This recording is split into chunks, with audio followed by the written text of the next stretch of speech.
ہمیں شرکت پسند نہیں.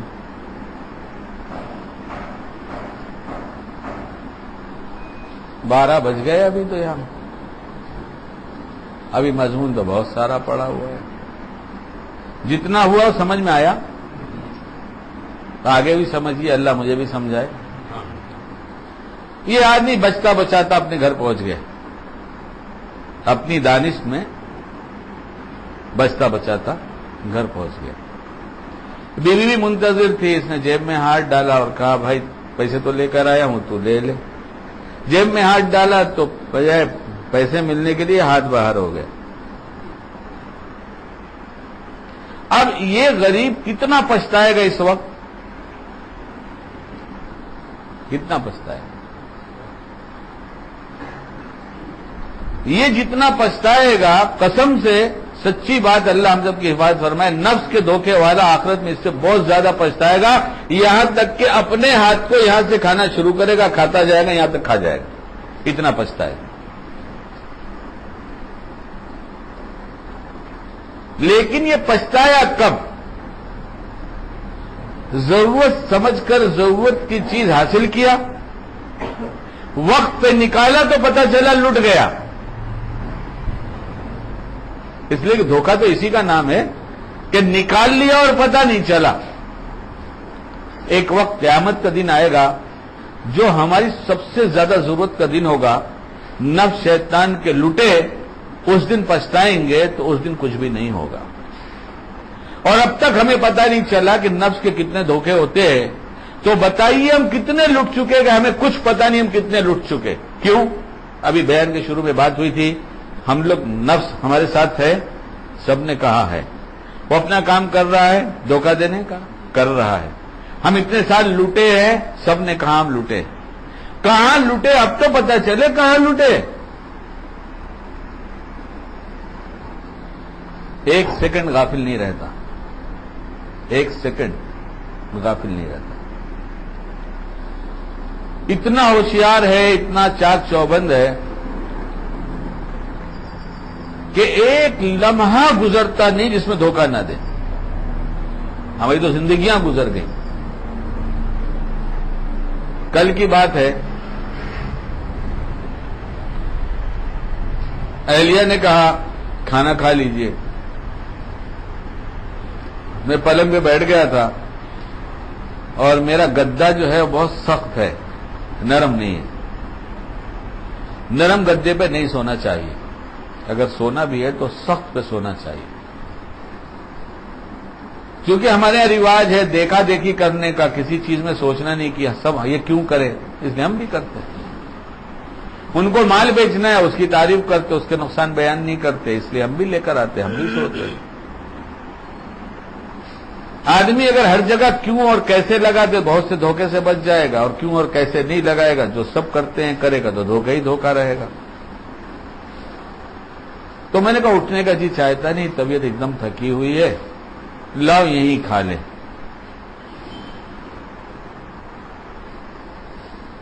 اللہ تعالیٰ گھر والوں کو اچھا رکھے. ہماری بچیاں یعنی ہماری بہویں، ہمیں بہویں کہتے ہوئے شرم آتی ہے، ہم انہیں بچی سمجھتے ہیں اور بچی ہی کہتے ہیں. بیٹی ہی کی نگاہ پڑتی ہے کہ ہماری بیٹیاں اپنی دانش میں ویسے سلوک کرتے ہیں. اور یہ بچیاں بھی ہمارے ساتھ وہ کرتی ہیں جو کہ ہم سوچ نہیں سکتے اتنا کرتی.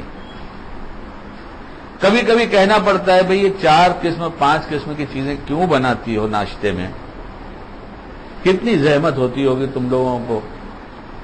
تو ان کا جواب یہ ہوتا ہے کہ بابا طبیعت اکثر خراب رہتی ہے تو سوچتی ہوں کہ یہ بنا دوں، شاید اس سے یہ کھا لیں گے، شاید یہ کھا لیں، یہ پسند آ جائے، یہ پسند آ جائے، اس لیے اتنی ساری بناتی ہوں. میں نے دیکھا مانتی نہیں ہے، بناتی ضرور ہیں. ان کو بتائے بغیر میں نے ایک دستور الگ کر دیا کہ میں نے یہ اس لیے کیا، ان کو بتایا نہیں. باتیں تو بہت بنایا، اور چونکہ بڑا ہوں، باپ ہوں، اس لیے اگر کچھ باتیں سمجھ میں بھی آ جائے تو بچے آنکھ بند کر لیتے ہیں، چشم پوشی کرتے ہیں، جانے تو بابا بنا رہے تو اپن بن جائیں گے. مگر افسوس یہ ہے کہ بہت سے مرید ہیں ہمارے جو ہم کو بناتے ہیں ہم بھی کہتے جانے تو بناتا ہے تو بن جائیں گے، ہدیے بڑے لاتا ہے، 10 کلو شہد لایا ہے اور ابھی بن جاؤ. نہیں یہاں تو بنے گے، نہیں یہاں تو ہم ماریں گے، دوڑائیں گے. یہاں ایسا ٹیڑھا پی رہے ہیں، بہت سوچ کر آنا ہمارے پاس بیعت ہونے کے لیے. اصلاح مقصود ہوگی تو کریں گے پوری طرح سے اپنے بھر تک جہاں تک اللہ سمجھائے گا.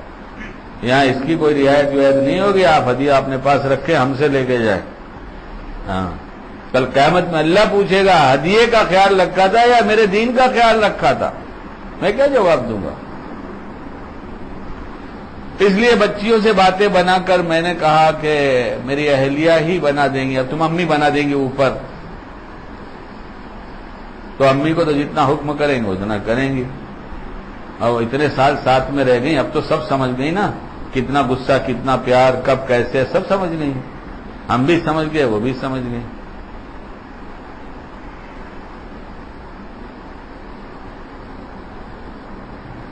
تو کہنے لگی کہ پھر کیا کھائیں گے، کیا لاؤں، فلا فلا چیزیں بنایا ہے.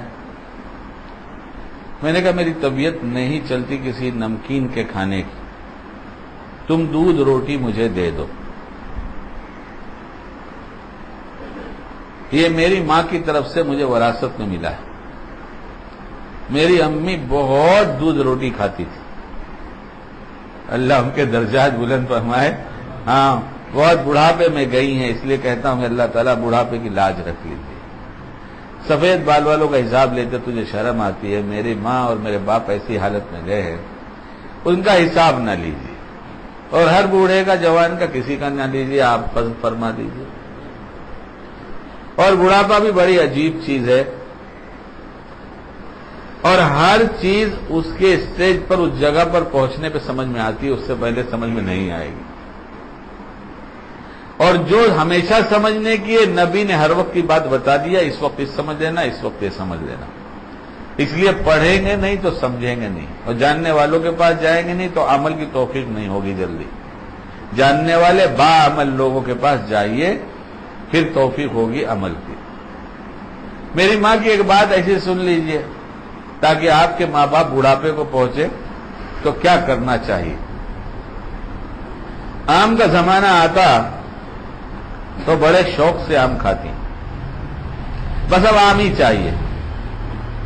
اور ہمارے حضرت حکیم صاحب دامت برکاتہم فرماتے ہیں کہ ایک آم کے عاشق نے کہا آم کی تلاش میں جانا ریاضت ہے. آم کی تلاش میں جانا ریاضت ہے، اور آم کا کھانا عبادت ہے، اور زیادہ کھا کے مر جانا شہادت ہے. مگر یہ مسئلہ نہیں ہے، آپ ایسا نہ ہو کہ ہمارے پاس خبر آئے کہ تم نے کیا بیان کیا، مر گیا بھلا. ہاں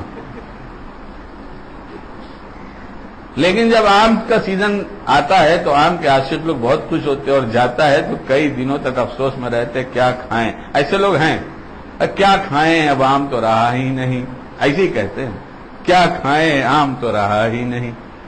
آم بادشاہ ہے بھائی پھل کا، آم کھانا چاہیے. کتنا کھانا چاہیے آپ اپنے حکیم سے پوچھیے، اپنی طبیعت کے اعتبار سے. گھر میں سب کا حصہ کھا جانا چاہیے. ہاں دسترخوان پہ آتا ہے تو بعض لوگ میٹھے کے عاشق ہوتے ہیں، تو جیسے میٹھا آتا ہے تو نمکین پر ان کا ہاتھ کم ہو جاتا ہے، اور بار بار نگاہ میٹھے کی طرف اٹھتی ہے. اگر ایک ڈش وہاں رکھ دی گئی اور ادھر سامنے نہیں رکھی گئی تو بیچارے دیکھا کرتے ہیں کہ، اور جلدی سے ختم کر کے کہتے ہیں بھائی صاحب ذرا، حالانکہ وہ ذرا نہیں ہوتا، مطلب پورا ہوتا ہے. وہ ڈش اٹھائیے، ذرا ہوا یا پورا ہوا بتائیے مجھے. پورا ہوا. کیا کہتے ہیں؟ ذرا. یہ کیسا دھوکہ ہے کہ مانگ رہے ہیں پورا اور کیا کہہ رہے ہیں؟ نہ جانے کتنی رواجی زندگی ہم روز ایسی گزارتے ہیں، کبھی خیال نہیں ہوتا ہم کہتے کیا ہیں اور کرتے کیا. دسترخوان پہ بیٹھے کسی اور کے ہاں، خاص طور سے آنے والی چیزوں پر پہلے نگاہ ڈالیں، کیا کیا آیا. میزبان کو چاہیے کہ جو کھلانا ہے سب پہلے رکھ دے، دکھا دے کہ ہم یہ کھلانا چاہتے ہیں. آپ کو بتانے کی ضرورت نہیں، کھلانا چاہتے رکھ دیا، دیکھ لیا. کوئی چیز ڈھکی ہے، کوئی چیز ڈھکی، اسے ڈھکا رہنا دینا چاہیے. تو میزبان کو بتا دینا چاہیے اس میں بریانی ہے، اس میں چاول ہے، کیونکہ اس بعد میں کھایا جاتا ہے. اس سے ایک بات یہ ہو جائے گی کہ میزبان بار بار کھول کے دیکھیں گے نہیں اس میں کیا ہے. ادھر والا ادھر منہ کر کے بیٹھا تھا، اس نے کھول کے اس میں کیا ہے. آپ کیا سمجھتے ہیں ان باتوں کو؟ اللہ والے کے یہاں بیٹھنے کے بعد کھانے کے ٹائم جب یہ سب حرکتیں ہوتی ہیں تو پہچان جاتے ہیں کہ بالکل بے سلیقے کا آدمی ہے. نہ اس کے ماں باپ نے سکھایا، نہ یہ جانتا ہے. ڈگری چاہے جتنی بڑی ہو، تقریر چاہے جتنی لمبی ہو. ایک جماعت کام کر کے لوٹی تھی، ابھی چند سال پہلے کی بات. ایک آدمی محلے کے جو بڑے ذمہ دار تھے ان کے ذمہ کارگزاری تھی، لیکن کھانے کا وقت ہو گیا تھا. انہوں نے کہا پہلے کھانے سے فارغ ہو، پھر چل کے مسجد میں سب کارگزاری لے لیں گے. دسترخوان لگایا اور دسترخوان جب اٹھ گیا تو کہا سب چلے جاؤ، کارگزاری ہو گئی. ہم غفلت کی جیتے ہیں، کچھ لوگ غفلت جیسے جو غفلت کے ساتھ نہیں جیتے، سب نگاہ رکھتے ہیں، دیکھتے ہیں. اس لیے حضرت نبی کریم صلی اللہ علیہ وسلم نے اتنی چھوٹی چھوٹی بات بتایا کہ تعجب ہوتا ہے. یہ بھی بتانے کی چیز تھی. کیا بتانے کی چیز تھی؟ برتنے کی چیز تھی. اور جتنی چھوٹی چیزیں ہم کہتے ہیں جو معاشرت کی ایک دوسرے کو راحت پہنچانے کے لیے تھی، کسی کو کسی سے کوئی تکلیف نہ پہنچے، کسی کو کسی سے کوئی تکلیف نہ پہنچے. یہ معاشرت کا دین تھا جسے ہم ایک دم بھول گئے. ہمارے پاس نماز، روزہ، حج، زکات، تقریریں، تحریریں، بس پورا دین اسی میں. بڑے بڑے مقرر بیٹھتے دسترخوان پر، میرے یہاں میں دیکھتا ہوں، اپنے ساتھیوں سے کہتے ہیں یہ بھی لو نا بھائی. ارے تم کو کس نے حق دیا ہمارے دسترخوان پہ؟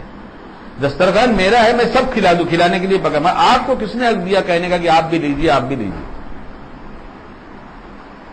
روزمرہ کے وہ موٹے موٹے مسائل جس میں آدمی حلال سمجھتا ہے، حرام کرتا ہے، اس کا علم تک نہیں ہے، لیکن نہ مسائل پوچھتے. بیٹھتے ہی میں نے پوچھا سال بھر میں کتنے مسئلے پوچھے، کتنی سنتیں سیکھا. ہر ایک اپنی دنیا میں مست ہے. اس سے بڑا کوئی دھوکہ نہیں ہے نفس شیطان کا کہ نہ جاننے کے باوجود پوچھتے نہیں اور جانتے ہیں کہ ہم سب جانتے ہیں. اس سے بڑا دھوکہ کیا ہو؟ کہاں بات ہو رہی تھی؟ میں اسی موضوع پر آنا چاہتا ہوں. کھانے کی بات ہو رہی تھی، آم کی بات ہو رہی تھی، ٹھیک ہے نا؟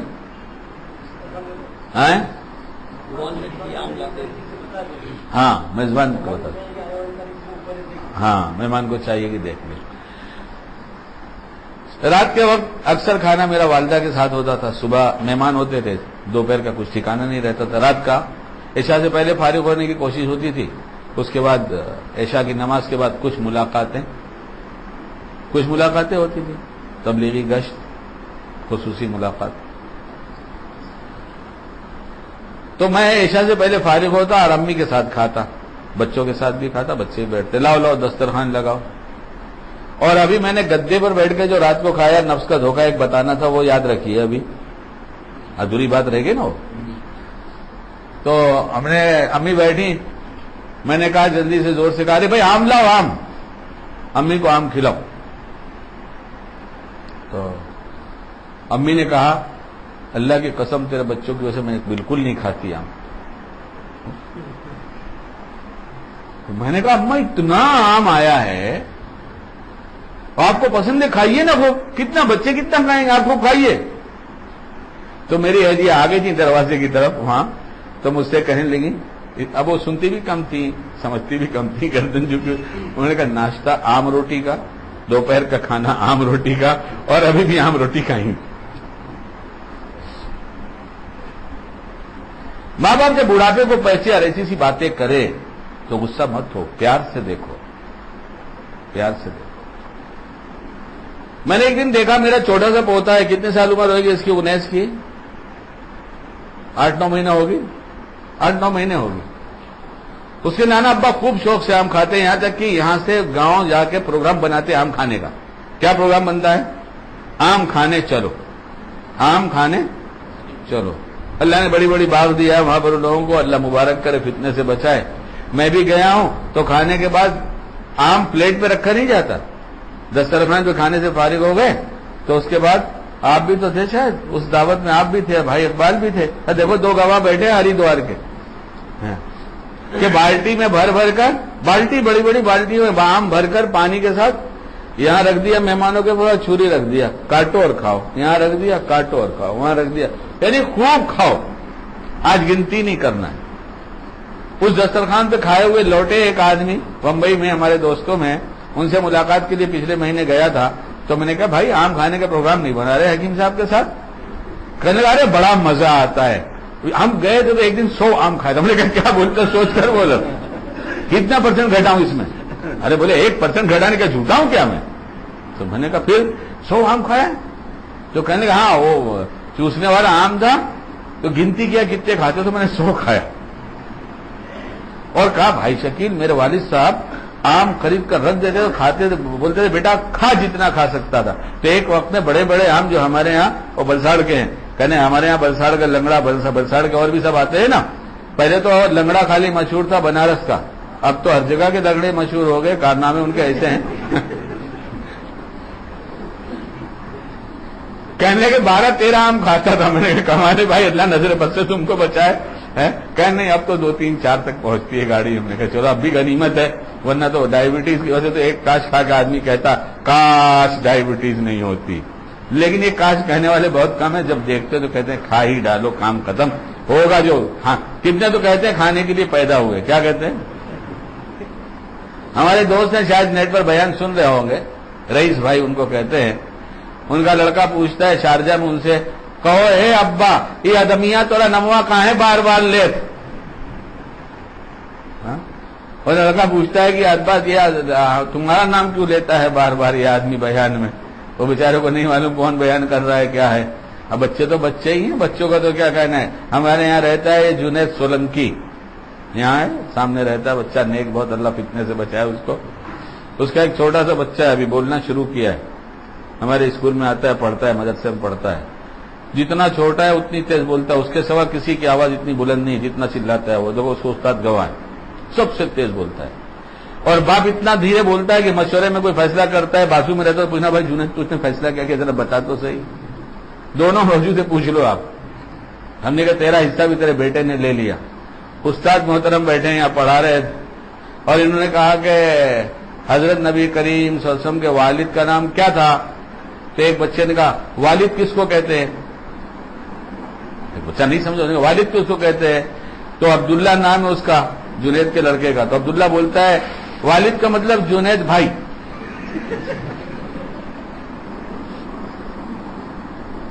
میں نے بھی سوچا کہ آپ بہت دیر سے ڈر گئے بیان سے، تو کچھ آپ کو ایسی بات سنا دیں کہ آپ ذرا پھر ہنس کر متوجہ ہو جائیں۔ اس لیے کہ جب ہم نفس شیطان کی بات سنتے ہیں اور مان لیتے ہیں تو دونوں ہنستے اور بہت ہنستے ہیں، بولے دیکھو اللہ نے ایسا اچھا نبی دیا، اللہ نے ہر وقت اپنی قدرت دکھایا، پھر بھی اتنے بیوقوف ہیں کہ اتنے اچھے کی بات نہیں سمجھتے، ہمارے سے نالائقوں کی پیروی کرتے ہیں۔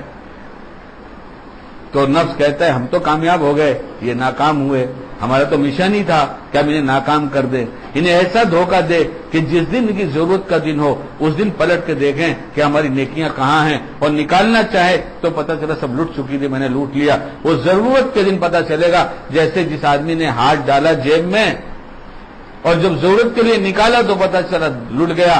لٹ جانے کا مطلب، دھوکہ کھانے کا مطلب کہ جس وقت لوٹا اس وقت پتہ نہ چلا ہو۔ دھوکہ کھا گیا مطلب جس وقت لوٹا اس وقت پتہ نہ چلا ہو۔ اور آپ سب کے جوابات اور شکیل کا بھی جواب اس بات کی دلیل ہے۔ بات ہوئی نا پوری؟ ہوئی۔ اب ہم نے طے کر لیا کہ اب ہم آئندہ اس سے بچیں گے، تو یہ ہو رہا تھا کہ کہاں سے کیسے لوٹتا ہے کچھ پتہ چلنا چاہیے۔ تو رات کو جو ہوا تو مجھ سے کہنے لگا کہ دودھ میں روٹی توڑ کر لے کر آئیں گی، دودھ میں، یہی دستور کھانے کا، اور تم کو چمچ سے کھانا ہے۔ کس سے کھانا ہے؟ چمچ سے۔ اور اتنے تھک گئے ہو، اتنی تکلیف ہو رہی ہے کہ اٹھ کر ہاتھ دھونے جانا بہت مشکل ہے، اور چمچ سے ہی تو کھانا ہے، اس لیے آج ہاتھ نہ دھو۔ یہ تقریر اس نے کیا جو ٹیپ میں نہیں آ سکتی، لیکن اللہ سمجھاتے تو دل کے ٹیپ میں سب آتی ہے، دل کا جو ٹیپ ہے اس میں سب آتی ہے۔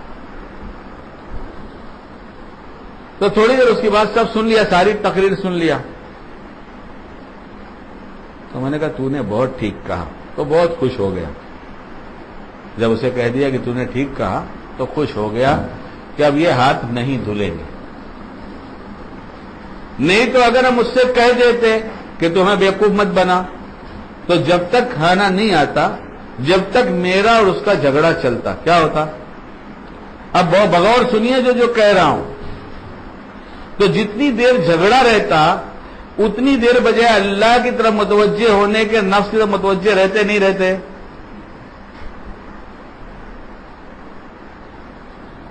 ارے سمجھ میں آئی کچھ؟ اتنے باریک دھوکے ہیں اس کے، اتنے باریک دھوکے. شیخ کی ضرورت اس لیے پڑتی ہے کہ شیخ کے پاس کیوں جائے، اس سے کیوں پوچھے، اس کو کیا کیا بتائے، کیونکہ ان دھوکوں کو اچھی طرح سمجھ چکا ہے وہ کسی کی تربیت میں رہ کر. اسی لیے حضرت مولانا الیاس صاحب نے فرمایا جو کوئی اپنے کو اپنا کوئی بڑا نہیں سمجھتا وہ شیطان کے پنجے میں دے دیا جاتا ہے. کتابیں اٹھاؤ پڑھو تو صحیح، میں اپنی طرف سے تھوڑی کہہ رہا ہوں.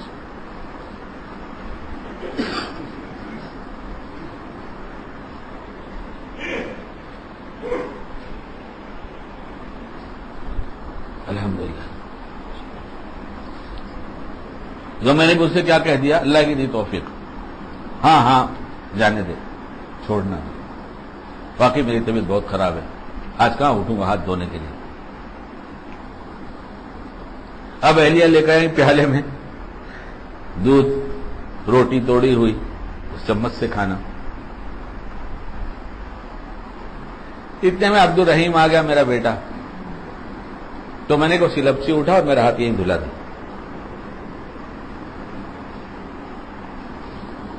کھانا چمچ سے ہے، کھانا یقیناً چمچ سے ہے، لیکن کھانے کے بعد اس پیالے کو انگلی سے چاٹنا، صاف کرنا، یہ تو مسنون ہے نا. تو ایک طرف ہاتھ نہیں دھلوانا، اور اس لیے نہیں دھلوانا، اس لیے تاکہ آگے کھانے کے بعد کی سنت چھوٹ جائے. تو ایک سنت یہ رہے گی ہاتھ نہ دھونے کی، ہاتھ دھونے کی سنت رہے گی، نہیں دھولا، اور دوسری وہ ہوگی. تو ایک تو یہ ہو گیا، ہم نے عبد الرحیم نے دھلا دیا، میں کھانے لگا. عبد الرحیم بیٹھا ہی تھا میرے پاس، میں کھاتا رہا. میں نے ایک دو بات اور پوچھا اور کھاتا رہا. جب کھا لیا تو پیالے والا چاٹ لیا. تو نفس نے کہا عبد الرحیم سے کہو ہاتھ دھلا دے جلدی. کیا کہا؟ کیا کہا؟ ہاتھ دھو، اور ہاتھ دھو کر ہاتھ دھونے کے بعد کی دعا پڑھ لو. کیا کہہ رہا ہے اس میں؟ کیا برا کہہ رہا ہے ذرا بتائیے. ہاتھ دھو لو اور ہاتھ دھونے کے بعد کی دعا بھی ہے. ہاتھ دھوتے وقت کی دعا ہے. ہاتھ کا آپ لوگ تو ماشاءاللہ سب جانتے ہوں گے، اس لیے آپ لوگ بہت وقت لگاتے ہیں ماشاءاللہ، اور سیکھنے ہی جاتے ہیں دین. تو جملہ ایسا چلایا دوستو، دھوکہ ہو گیا. وقت لگانے جا رہے، کیا کرنے جا رہے ہیں؟ 40 دن لگائیں. دھوکہ، بہت بڑا دھوکہ.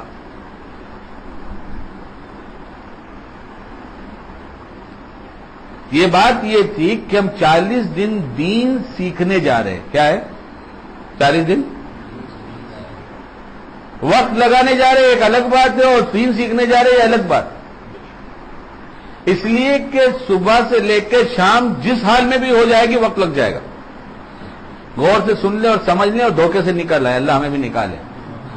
اگر وقت لگانے گئے تو کسی حال میں بھی رات ہوگی تو ایک دن ہمارا لگ گیا، اور اگر دین سیکھنے گئے تو رات کو حساب لگانا پڑے گا کتنا سیکھا. سمجھے آپ؟ اس لیے ایسی بات چلایا، وقت لگاؤ وقت لگاؤ وقت لگاؤ. تو اس لیے سیکھے بغیر آتے، اور کوئی سکھاتا ہے تو کہتے ہیں ہم عابد نہیں بنانا چاہتے، ہم سکھانا نہیں چاہتے. جس کا کام ہی سیکھنا سکھانا تھا وہ ایسے الفاظ بولنے لگا. ہے کچھ دھوکہ نہیں، دھوکہ ہے. وقت لگا، دن لگا، دن لگے.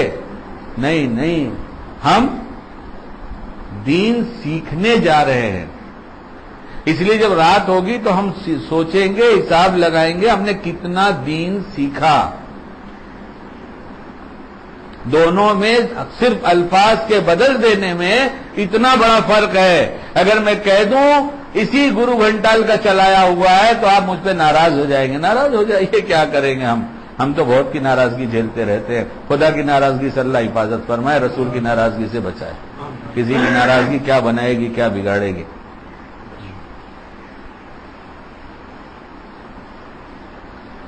ایسی بہت سی باتیں چلایا اس نے, بہت دھیرے سے آتا ہے. اسی کا نام دھوکہ ہے. کھا جاؤ اور پتہ نہ چلے, جب وقت آئے گا تو پتہ چلے گا ہائے لٹ گئے. ایک بات اور چلایا, تسبیح پوری کرو. کیا بات چلایا؟ تسبیح پوری کرو. نہیں کہتے تسبیح پوری کرو. تو تسبیح کیسے پوری ہوتی ہے بہت دفعہ بتا چکا ہوں. ساتھی کے ساتھ بیٹھ کے, جس سے دوستی ہوتی ہے اسی کے ساتھ رہتے ہیں زیادہ, تاکہ لایانی کرنے کو خوب ملے. اور میں تو جماعت میں چلتا ہوں تو بولتا ہوں بھائی کس سے تمہارا زیادہ تعلق؟ کہا ان سے. میں بس تمہاری جوڑی ان کے ساتھ نہیں رہے گی, آؤ میرے ساتھ, ان کے ساتھ رہو. ان سے نہیں تعارف ہے؟ کہا نہیں, ان سے تو کوئی تعارف, بس تو تم انہی کے ساتھ رہو. تب تو لایانی سے بچو گے, ورنہ اس سے تو پورے محلے کی داستان سنتے رہو گے. اتنا اونچا راستہ کیسے بھی چلو طے ہو جائے, ایسا نہیں ہو سکتا. بڑے اصول تھے, بڑے دستور تھے, بڑوں کی ماتحتی میں چلتے تھے, بڑوں سے پوچھ کر چلتے تھے. اب ہر ایک بڑا ہو گیا. یہی شروعات میں کہنے جا رہا تھا, نفس کی پہچان کرانے کے بعد شاید مناسب ہو تو اللہ کہلا دے کہ نفس کے ساتھ شروع سے کیا لگا رہتا ہے, یہ کہنا چاہ رہا تھا, لیکن ابھی گاڑی بہت دوسری طرف گئی. بہرحال مضمون آج ایک ہی چل رہا ہے. ایک بات یہ چلایا, تسبیح پوری کر لو. تو بیٹھ جاتے دوست لوگ, اور جوانی میں ہی سب کو سہارے کی ضرورت ہو گئی ہے. ٹیک 8 گھنٹے دکان پہ ڈیوٹی دے کر ٹیک نہیں لگتی, 2 گھنٹے کی تعلیم کے بعد ٹیک ضروری ہوتی. وہاں کیا چیز تھی جس نے اس کو ٹیک کی ضرورت محسوس نہیں؟ مال کی آمد سے اتنا خوش تھا کہ بھول گیا تھا کہ ٹیک لگانا ہے. یہاں اعمال کی آمد سے کوئی خوشی نہیں تھی, اس لیے ٹیک چاہیے تھی. خوشی میں آدمی بہت سی چیزیں بھول جاتا ہے. تو بیٹھ گئے ٹیک لگا کر, اور ہاتھ میں تسبیح آ گئی, سبحان اللہ والحمدللہ ولا الہ الا اللہ اللہ اکبر, سبحان اللہ والحمدللہ ولا الہ الا اللہ. یار یہ اسپیکر اللہ مجھے دیکھ رہا ہے, میرے ساتھ ہے, اچھا ہے. سبحان اللہ والحمدللہ. کیا دیکھو اتنی خوبصورت گھڑی آج کل چائنا والوں نے بنایا, صرف 80 روپے کی ملتی ہے ایسی, ہم نے دیکھا بازار میں. سبحان اللہ سبحان اللہ. امیر صاحب کہاں گئے؟ سبحان اللہ. نہیں ہو رہا ہے ایسا؟ بولو, بیٹھے نا سب, ہو رہا ہے تو تسبیح پوری ہو جائے گی. تسبیح یہ چلایا, یہ بات چلایا, کیا الفاظ بنایا؟ بولے تسبیح پوری کرو. نہیں تسبیح پوری کرو نہیں, اپنی اپنی تسبیحات نکالو, سب تسبیح لے کے بیٹھو, سب قبلہ رخ ہو جاؤ, الگ الگ ہو کے بیٹھو, اللہ کی یاد میں لگو. کس میں لگو؟ اللہ کی یاد میں لگو, اللہ کے دھیان میں لگو. نظریں ادھر ادھر مت کرو, دل کو منتشر نہ کرو, ایک سو ہو جاؤ, جو پڑھو اس پر دھیان جماؤ. یہ تھی تسبیح. جب کا پوری کرو تو سب پوری ہو گئی. تیسرا کلمہ جب پورا ہوا, جب ہمارے پاس یہ بڑا دانہ ہاتھ میں آیا تو اچھا تیسرا کلمہ ہو گیا الحمدللہ. اب درود شریف ہوا, اور جب پورا ہوا یہاں آ کے اچھا ہو گیا. یہ تسبیح پوری کرو, اسے تسبیح پوری کرو, یہ بات نہیں. ایک جملہ بدل دیا تھوڑا سا اس نے. کیا کہہ دیا کہ یہ بات چلا دو کہ سب اپنی تسبیح پوری کرو, سب اپنی تسبیح نکالو, قبلہ رخ ہو جاؤ, الگ الگ بیٹھ جاؤ, دھیان کے ساتھ اللہ کا نام لو, نیت کرو کہ تیسرا کلمہ پڑھیں گے تو اللہ کی محبت بڑھے گی. درود شریف شروع کرو تو نیت کرو کہ درود پڑھیں گے تو نبی کی محبت بڑھے گی. توبہ استغفار کرو تو سوچو تو صحیح کہ اللہ نے کتنا بڑا کرم کیا کہ اتنے گناہوں کے بعد اپنے راستے کی توفیق دیا, اللہ اس کی صحیح قدردانی کی توفیق دی ہے. اس اتنے بڑے عظمت بھرے راستے میں کبھی جلدی یہ دعا ہی نہیں ہوتی کہ اللہ اس کام کی عظمت دے دیجیے. وقت لگاتے وقت لگ گیا. تو کیا کام اس سے؟ ہاتھ دھو لو, ہاتھ دھو لو, اور ہاتھ دھونے کے بعد کی دعا پڑھ لو. کیا برا کہا؟ کیوں کہا؟ یہ اس کے دھوکے. جیسے اس نے کہا، میں نے مسکرا کر عبد الرحیم سے کہا، میں نے کہا ہاتھ دھلا، اور سن ابھی تجھے بتاتا ہوں کہ یہ اتنی جلدی اس نے ہاتھ دھونے کے بعد دعا کیوں یاد دلایا. میرا بیٹا مفتی ہے اور بولتا ہے بابا یہ سب نقطے کہاں سے نکلتے ہیں. میں نے کہا بیٹا کسی کا کمال نہیں ہے، ایک عمل کرنا پڑتا ہے، اس سے سب نقطے اللہ سمجھا دیتا ہے. ایک عمل کرنا پڑتا ہے، اللہ سارے نقطے سمجھا دیتا ہے. جس کا جی چاہے کر کے دیکھ لے. جو علم ہو جائے اس پر عمل کرو. جو علم ہو جائے، آج سے معلوم ہے کہ اس کی سنت کی ہے، اس کے خلاف نہیں کریں گے. یہ جانتے فرض نہیں مگر میرے آقا کی سنت ہے، کیسے چھوڑ دیں. میں نے کہا بیٹا میں ہاتھ دھو لیا، تو ہاتھ دھونے کے بعد میں نے کہا سلپچی میں ہم نے کہا اس میں کلی بھی کریں گے. اسی کو بھلا رہا تھا،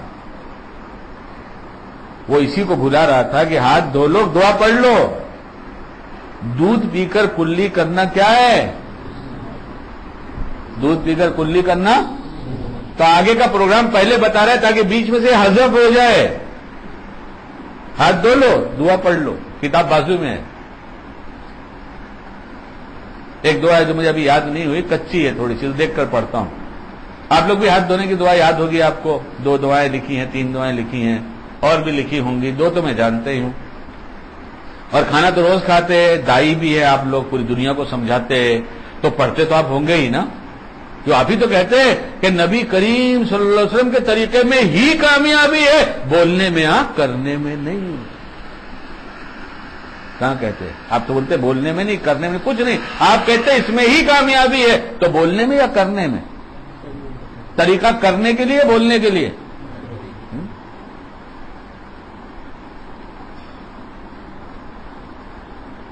کیا خیال ہے؟ دھوکہ نہیں ہے؟ دھوکہ نہیں کھائے؟ اتنے دنوں سے کھا کر ہاتھ دھوتے ہیں اور اس کی سنت یاد نہیں، اس کی دعا یاد نہیں. دھوکہ نہیں دیا اس نے. کپڑا اتارنے کی دعا کیا ہے؟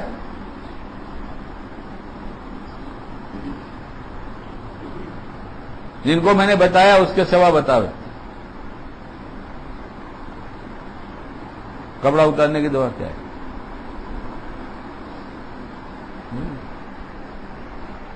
سیکنڈ دیکھیے، سیکنڈ کا کاٹا دیکھیے. دیکھیے کوئی آدمی کسی گھڑی میں سیکنڈ کا کاٹا ہے اور میں پڑھتا ہوں، کتنے سیکنڈ لگتے ہیں ذرا بتائیے. بسم اللہ الذی لا الہ الا ہو، کتنے سیکنڈ لگے؟ 3 سیکنڈ کی دعا یاد کرنے میں کتنے منٹ لگیں گے؟ کتنے گھنٹے لگیں گے؟ کتنے دن لگیں گے؟ کتنے مہینے لگیں گے؟ یہ کام روز کیا جاتا ہے نہیں کیا جاتا؟ کپڑا روز اتارا جاتا ہے نہیں اتارا جاتا؟ اگر ہم کہہ رہے ہیں نبی کریم صلی اللہ علیہ وسلم کے طریقے میں ہی کامیابی ہے، تو سیکھیں گے کہ نہیں سیکھیں گے؟ اور نہیں سیکھتے تو کس نے دھوکہ دیا؟ اس سے بڑی کوئی دھوکے کی بات ہو کہ ہم کہیں نفع اس میں ہے مگر ہم کریں گے نہیں، اس سے بڑا کوئی دھوکہ ہے؟ کھانے کے بعد کی اگر ایک دعا پڑھ لی جائے تو اللہ کہتے ہیں، اللہ کے نبی صلی اللہ علیہ وسلم فرماتے ہیں، جس کا خلاصہ یہ ہے کہ ایسے ہو گیا جیسے ماں کے پیٹ سے پیدا ہوا ابھی، یعنی کوئی گناہ نہیں ہے. سب مغفرت سب سے بڑی عنایت اللہ کی. اللہ کے احسانوں میں مغفرت کر دینا سب سے بڑا احسان ہے. نہیں ہے؟ نہیں ہے احسان؟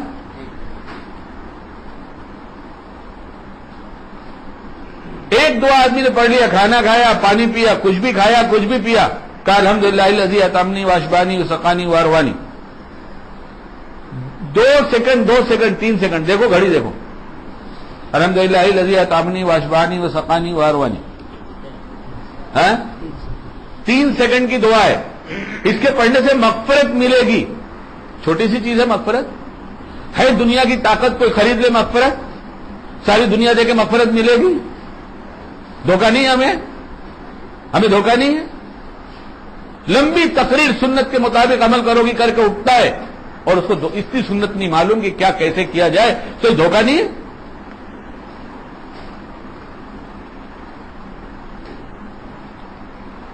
آپ کے گھر میں آپ کے اماں ابا ہیں، آپ نے فضائل کی کتاب میں حدیث پڑھا کہ جو آدمی باپ کو پیار سے دیکھ لے 1 حج مقبول اور اس کو ثواب ملے گا. ہے؟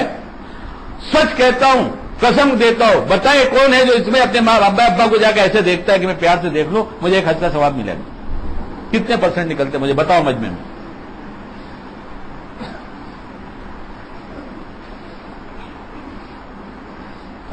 دو چار آدمی, کوئی بڑی بات نہیں, الحمدللہ یہیں سن کر کیا ہے.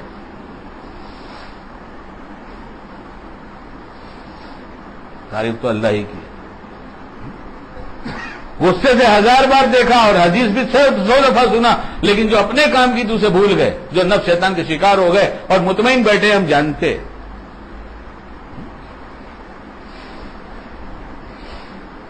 بڑی بڑی چیزیں تو چھوڑ دو نا, کہ بڑی بڑی چیزیں کیا بیان کیا جائے, کیا کہا جائے, تو بہت مشکل سمجھ میں آتی ہے. کہ کیا یہ آسان چیز نہیں ہے؟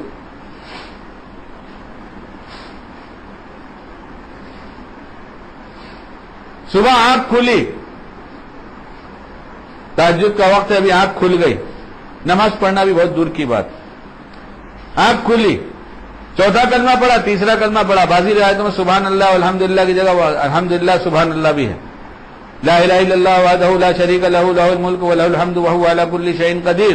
سبحان اللہ والحمدللہ ولا الہ الا اللہ واللہ اکبر اللہم اغفر لی. اللہ کہتے ہیں مغفرت کر دیا, اور جو بھی مانگے گا سب دے دوں گا. ساری دنیا کے سامنے اپنے دکڑے روتے ہیں, یہ تکلیف یہ تکلیف یہ تکلیف یہ تکلیف, اور خدا کہتے خالی اتنے کہ سو ہی جاؤ نا, کوئی مسئلہ نہیں ہے.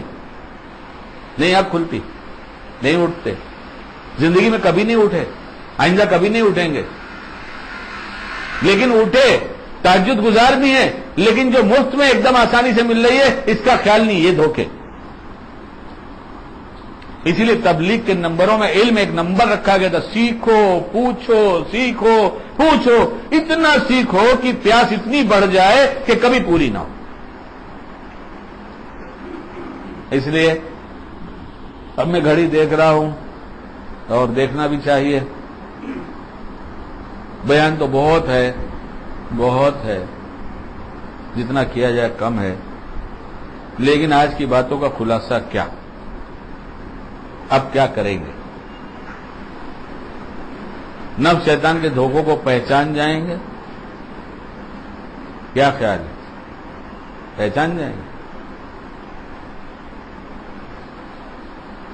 سب سے پہلے دعا کا سہارا لیجیے.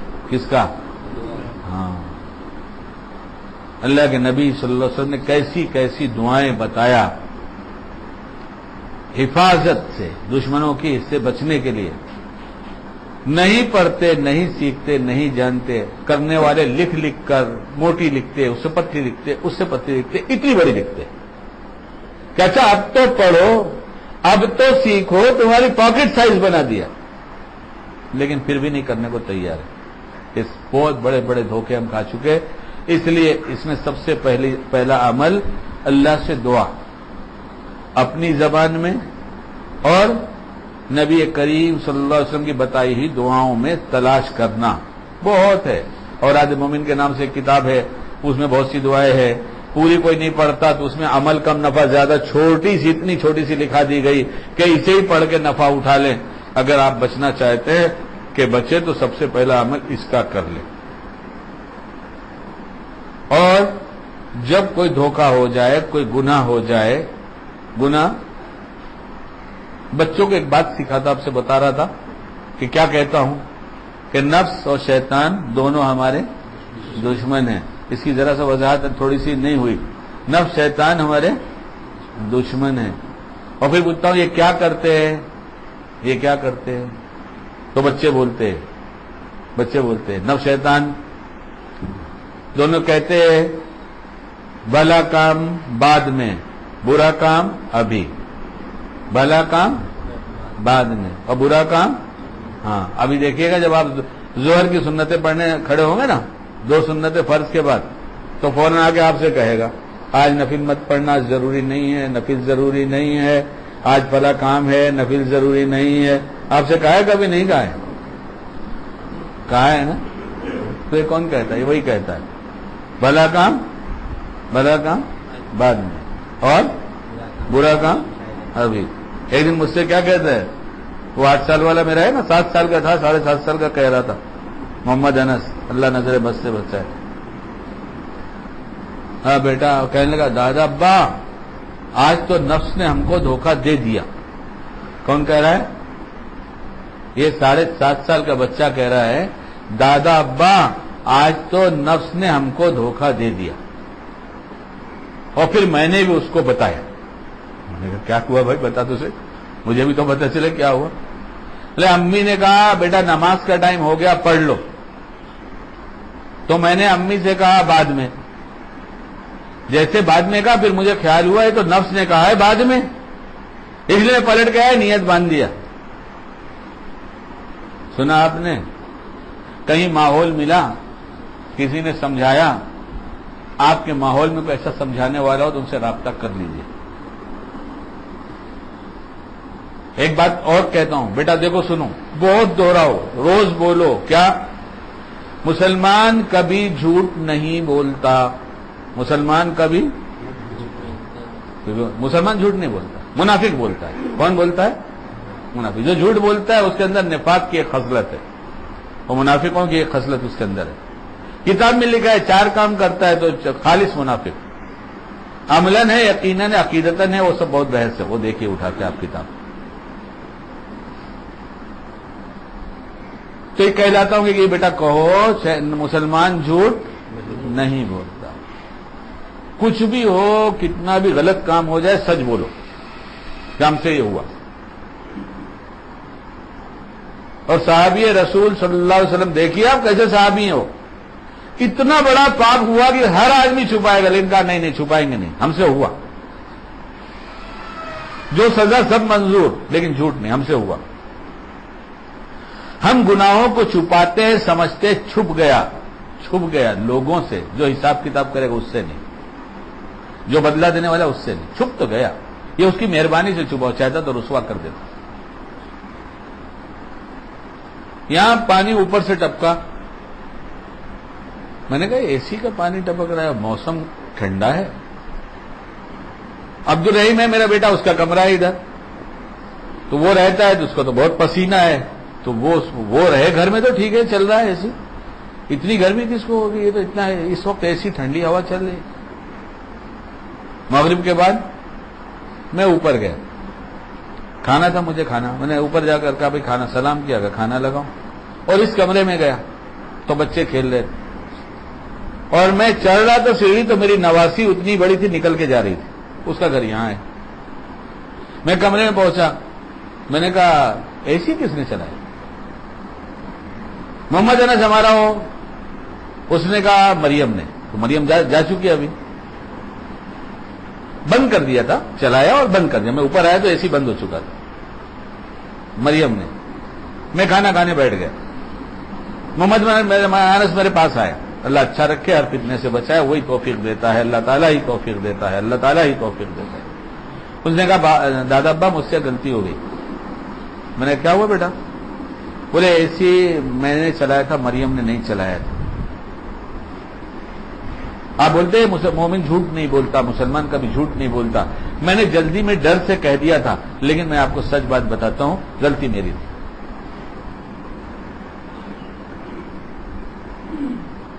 تو ہماری غلطی کا جب ہم اعتراف کریں گے غلطی کا، تو ایک ہے اعتراف کرنا، ایک ہے ان غلطیوں کی عادت ہو جانے کی وجہ سے نہ چھوٹنا. دونوں فرق سمجھ میں آیا؟ غلطیاں کیوں ہوئی؟ نفس شیطان کے دھوکے سے غلطیاں اس سے ہوئی. تو اس کا تو اعتراف کر لیا. اب کیا ہوگا؟ اب نفس مطمئن کرے گا کہ اس نے لکھا ہے نا غلطی کا اعتراف نہیں کرتا، اس کی عادت ہو جاتی ہے. تو نفس کہے گا دیکھو تم کو غلطی کا اعتراف ہوتا، یہ ہے دھوکے، اس کو بھی سمجھ لیجیے، اللہ ہمیں بھی سمجھا دے. دیکھو اب تک تم کو تو دھیان نہیں ہوتا تھا نا کہ تم نے غلطی کا، تم کہاں پچھتاتے تھے.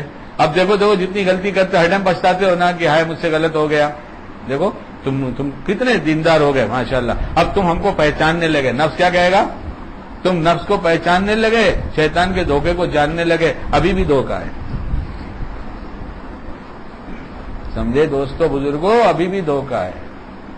یہاں لا کے مطمئن کرے گا کہ تم تو توبہ کر لیتے ہو، تم تو پہچانتے ہو. نہیں، جو جیسے جیے گا ویسے ہی مرے گا. گناہوں کی عادت ہو جاتی ہے جب گناہوں کی عادت ہو جاتی ہے، یعنی حسیناؤں کو گھورنے کی عادت ہو جائے گی، اور یہ عادت چھوٹے گی نہیں، یہ عادت چھوٹے گی نہیں، تو مرتے وقت شیطان حسیناؤں کی شکل میں پوری ٹیم لے کر آئے گا، اور اس وقت وہ غور سے دیکھے گا، بدنگاہی کرے گا اور موت آ جائے گی.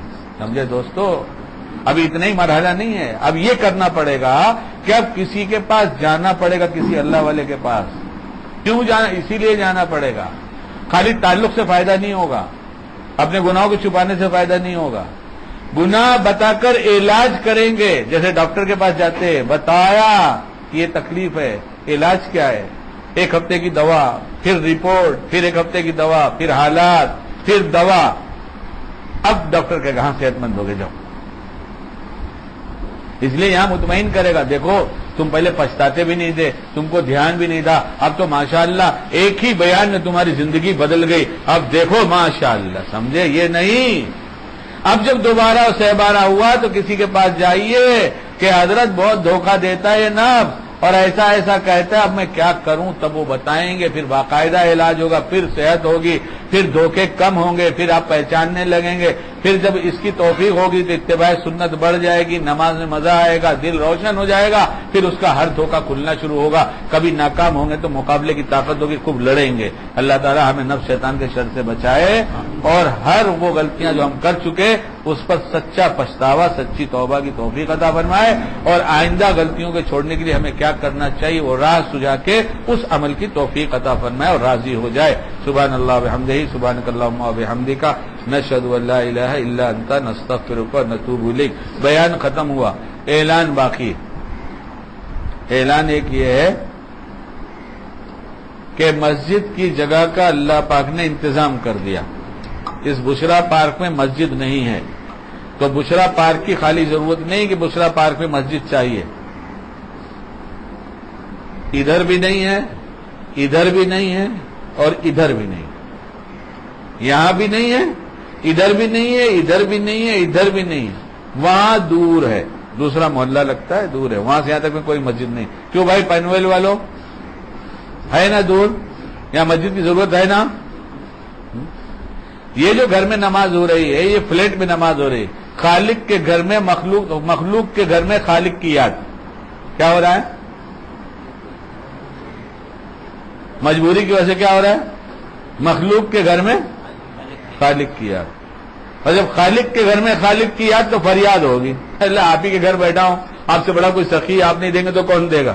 ابھی تو مخلوق کے گھر میں بیٹھا ہوں کہ میں اللہ مخلوق کے گھر میں بیٹھا ہوں، سوال آپ سے کرتا ہوں، میری مجبوری ہے. جب انہی کے گھر میں جا کے مانگیں گے، گھس جائیں گے اور بیٹھ جائیں گے، دیجیے دیجیے، تو نہیں دیں گے کیا؟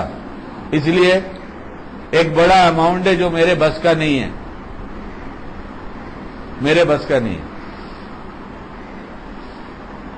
تو آپ حضرات سے گزارش ہے کہ آپ حضرات کچھ ہمیں چندہ دیں. کیا کریں؟ اللہ کے گھر کے لیے، میرے لیے نہیں. اور اس کے ساتھ ساتھ اپنے دوست، اپنے احباب سرکل پہ ایک نگاہ ڈالیں. اب ہوگا کیا؟ یہاں بھی نفس کا دھوکہ. کیا ہوگا کہ سب سے پہلے بڑے بڑے کو دکھائے گا، وہ فلاں سیٹ، خالو، وہ ماموں، وہ چچا، وہ ان کے دوست، پہلے یہ دکھائے گا. نہیں پہلے یہ نہیں، پہلے یہ نہیں، یہ بعد میں. سب سے پہلے دیکھیے ہمارے غریب دوست، ہمارے جیسے تھوڑے سے مالدار، کھاتے پیتے، پہلے ان کو دیکھیے اور ان سے لیجئے کہ 1 روپے سے شروع کرتا ہے وہ آدمی چندہ لینا. آپ کی جتنی استعداد ہو دے دیجیے. تو کوئی 10 دے گا، کوئی 5 روپیہ دے گا، کوئی 50 روپیہ دے گا، کوئی 500 دے گا، کوئی 5000 دے گا، لے لیجئے. اب اس کے بعد پھر فوراً بہت دیر مت کیجیے، بہت مراقبے اور بہت زیادہ استخارہ مت کیجیے. آج سے کام شروع کیجیے. مجھے پیسے دینے، تاریخ قریب آ رہی ہے، اس لیے دوست سرکل میں اب بڑوں پہ بھی نگاہ ڈالیے. کون کون مالدار ہے، کون کون مالدار ہے، فلاں ہے، فلاں ہے، فلاں ہے، ان کے پاس بھی جائیے. چھوٹوں کو بھولیے مت. ان چھوٹوں کی برکت سے جو کروڑوں میں 10 روپے شامل کرتے، وہ سوچتے کہ میرے 10 سے کیا ہونے کا ہے. اسی کے 10 کے اخلاص کی برکت سے سب آئے گا. اس لیے چندے کے اعلان کے بعد اکثر لوگ بڑوں کو دیکھتے، ایسا نہ کرے. آپ پہلے چھوٹوں کو دیکھیے، اپنے جیسوں کو دیکھیے، اور پھر اس کے بعد ان سے کہیے 1 روپے سے لے کر جتنی تیری استعداد ہے دے دیجیے. عورتوں نے زیور بھیجے، الحمدللہ زیور نکالے عورتوں نے کہ ہم یہ دے دیں گے. ایک لڑکی کی تو کیا پیاری بات، اس نے بیان سننے کے بعد تشکیل یہ سنا پیسے، تو اس نے کہا میرے پاس ایک انگوٹھی ہے جو مجھے بہت پسند ہے اور میں نے پڑھا ہے جو تمہیں زیادہ پسند ہو چیز اللہ کے راستے میں صدقہ دے دو. تو اس کی شروعات کیا ہوئی کہ ہمیں زیور بھی آنا شروع ہو گئے. کوئی سونار کسی کی اچھی قیمت دے پہچان والا ہو تو بتائے تاکہ ایک ہی کے پاس جا کر اچھی قیمت مل جائے. ہم نہیں جانتے, ہمارا سونے کا شوق نہیں ہے, نہ جماعت میں سوتے ہیں زیادہ, نہ گھر پہ سوتے ہیں زیادہ, نہ سونا خریدتے ہیں, ہمیں شوق نہیں ہے اس کا. تو اس لیے ایک کام یہ کریں گے سارے ساتھی انشاءاللہ تعالی, دعا سے مدد کریں گے کہ اللہ انتظام کر دیجئے. آپ قدرت والے ہیں, جو رمضان سے پہلے انتظام ہو جائے تو بہت اچھا ہے, کیونکہ یہاں سے جب مجمع نکلے گا ایسا ایسا ایسا تو یہ جتنے ہیں نا بس آپ سمجھ گئے نا, آپ تو اشارے سمجھتے ہیں ماشاءاللہ. ایک کام یہ, دوسرا اعلان یہ ہے, زکوٰۃ جلدی سے نکالیے, ذرا بھی دیر مت کیجیے, حساب بعد میں لگا لیجیے گا, غریبوں کو اسی مہینے میں پہنچا دیجیے. کتنی شعبان ہو گئی, کتنے شعبان ہوئی, 7 ہو گئی, 8 ہو گئی. اب رمضان آنے سے پہلے ابھی آج اور کل جتنے غریبوں کو آپ زکوٰۃ دیتے ہیں ان کو پہنچا دیجیے, زیادہ دے دیجیے. تھوڑا مہنگائی بڑھ گئی, کم میں کام نہیں ہوتا. ان سے کہیے 2 مہینے کا اناج اپنے گھر میں بھروا لو تاکہ تم کو اطمینان ہو جائے کہ میرے اللہ نے مجھے دے دیا. کپڑے ان کے سل جائیں, ان کے بچوں کے, ان کے جوتے آ جائیں, ان کے اور کام اٹکے ہوئے آ جائیں. اس لیے یہ جو بری خصلت ہے, رمضان آئے گا تو دیں گے, رمضان آئے گا تو دیں گے, رمضان آئے گا تو دیں گے, یہ کیا بات ہے؟ بدلہ تو اللہ دینے والا ہے. وہ کیا محتاج ہے رمضان کا کہ 700 گنا 70 گنا بڑھا کے دینے کے لیے رمضان کا محتاج ہے وہ تو آپ حالات کے اعتبار سے دیں گے تو 7 لاکھ بھی دے گا. وہ تو ایک غریب آج گھر میں تڑپتا ہے, کھانا ہم کھلائیں گے رمضان کے اندر, اس کا کیا مطلب ہوا؟ اس لیے ایک اعلان یہ تھا. دوسرا اعلان یہ تھا, آپ اپنے بھی کپڑے سلا لیجئے, اپنے جوتے چپل خرید لیجئے, رمضان کا انتظار مت کیجئے, اپنے ذہن کو فارغ کر لیجئے, اپنے گھر والوں کے کپڑے لائیے, ٹیلر کو دے دیجئے, بیچارے کے پاس بھیڑ ہونے سے پہلے آپ کا کپڑا سل جائے. اس کی نیت کر لیجئے کہ میرے بھائی کو راحت ہو جائے گی. کپڑا خریدنے جائیے, بچیاں چھوٹی ہیں تو کیا بغیر آستین کا مت خریدیے. بے حیائی کی باتیں ہیں, مسلمان کے گھر کے بچیوں کی آستینیں ڈھکی رہتی ہیں کلائیوں تک, اس لیے لڑکیوں کے کپڑے یہاں تک خریدے. بچوں کے کپڑے آپ کو عیدگاہ میں بچوں کو لے کے جانا ہے عید کی نماز کے لیے, چرچ میں نہیں جانا, اللہ حفاظت فرمائے. جینس ٹی شرٹ کس کا لباس ہے, کرتا پیجامہ کس کا لباس؟ کیوں اپنے بچوں کے لیے جینس ٹی شرٹ خریدے کہ آپ چرچ میں لے کے جا رہے ہیں, آپ مسجد میں لے کے جا رہے ہیں, عیدگاہ میں لے کے جا رہے ہیں, جہاں مسجد میں لے کے جا رہے ہیں. اس لیے ایسے کپڑے خریدیے. اپنی بیویوں کو لے کے بازار میں مت گھومیے, شریعت شرعی مسئلہ ہے. اشد ضرورت کے بغیر اپنی عورتوں کو گھر سے باہر مت نکالو, ان کے مزاج مت خراب کرو. اشد ضرورت ہے لے کے جائیے. کپڑا خریدنے میں کیا ضرورت ہے؟ آپ کی بیوی کپڑا پہنے یا میری بیوی, چھوڑیے آپ کو برا لگے, میری بیوی کپڑا پہنے تو میں دیکھوں گا کہ بازار میں دکھاؤں گا. پسند کس کو کرنا ہے؟ میری بیوی کا کپڑا کس کو اچھا لگنا چاہیے, شوہر کو کہ پڑوسی کو؟ تو میری پسند کا ہونا چاہیے.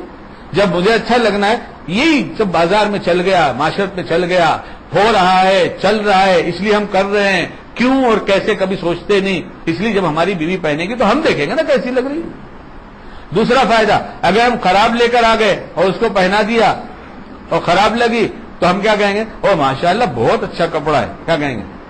بولو کیا کہیں گے؟ بہت خراب ہے. اور اگر وہ لائی اپنی پسند سے, خراب لگی آپ کو, تو آپ کیا کہیں گے؟ ارے کیا کپڑا خریدی تیری پسند کا, دیکھ ذرا بھی اچھا نہیں لگتا. تو عید کے دن تو اور تیرا گھر میں چلے گا. کیا سمجھاؤں دوستو, کیا بتاؤں کہ ان چھوٹی چھوٹی باتوں میں نفس شیطان ہم کو کہاں کھینچ کر لے کے جاتا ہے, کتنی بڑی بڑی بنیادیں ڈالتا ہے توڑ کی. کیا موٹی عقل نہیں ہے؟ جب کپڑا میری بیوی پہنے گی اور مجھے دیکھنا ہے تو دوسرے کو جب دیکھنا ہے تو میری پسند کا پہنا ہوں نا میں. اب جہاں نکلے چلتی ہے کیا, ارے یہ کان آواز میں آئی, اب عورت دیکھی چلتی ہے کیا, کوئی چیز سنے نہ سنے یہ پہلے سنتی ہے. ارے ہاں ابھی چل رہا, اچھا ذرا میں تیار ہو جاؤں. ابھی تیار ہوئیں گی, ابھی نہائیں گی, کپڑا بدلیں گی, بنیں گی, سنوریں گی. اچھا برقعے میں جائیں گی, یہ برقعے والی کی بات ہے. کپڑے والے کو بتائیں گے دیکھ میرا کپڑا کیسا ہے, دیکھ میرا چہرہ کیسا ہے. تو بننا سورنا کیوں, کس کے لیے؟ کہیں تو کچھ ہے. اب پوچھو کیا بات ہے بھائی بننے سورنے میں؟ بولے نہیں اصل میں جب بمبئی جائیں گے نا تو رشتے دار لوگ ہیں نا, تو ذرا ان کے گھر پہ بھی چلے جائیں گے, بعد میں موقع ملے نا. یہ صلہ رحمی ہے, صلہ رحمی نہیں ہے. اور پچھلا بہت اچھا رکھ کر آیا تھا زیور, ابھی اس رشتے دار نے دیکھا نہیں اور اس کپڑے کو دیکھا نہیں. میاں اتنے دھوکے ہیں کہ اسی میں ڈوب گئے ہم. آپ کی بیوی آپ کپڑا خرید کے لائیے, آپ کے بچے آپ کپڑا خرید کے لائیے, اس لیے ہم نے چند اعلانات بھی آپ کے سامنے کیے. اللہ نفس شیطان کے ہر دھوکے سے بچائے اور اپنی غیبی مدد اسے شامل کر کے جلدی سے اپنا گھر بنوا دے اور ہمیں اس طرح سے اس کو رکھنے کی، برتنے کی، استعمال کی، اعمال سے مزین کرنے کی ایسی توفیق دے جو اس کو پسند آ جائے. بس ٹھیک ہے، ہو گئی بات.